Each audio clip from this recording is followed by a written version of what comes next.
បើសួរថាជីវិតខ្ញុំឯកាប៉ុណ្ណាខ្ញុំបាននិយាយបានថា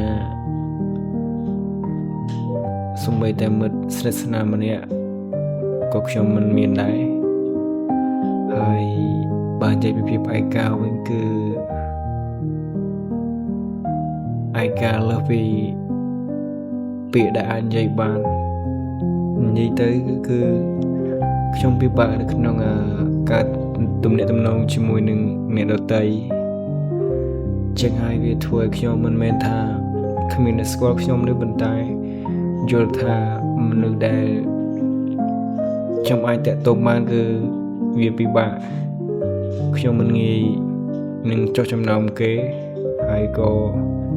ជាមនុស្សម្នាក់ដែលចូលចិត្តភាពស្ងាត់ចឹងហើយវាពិបាកក្នុងការទៅ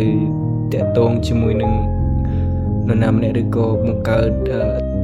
ទំនាក់ទំនងស្និទ្ធស្នាលជាមួយនឹងនរណាម្នាក់វាពិតជាពិបាកសម្រាប់ខ្ញុំដូច្នេះហើយទើបខ្ញុំនៅម្នាក់ឯងបែបនេះ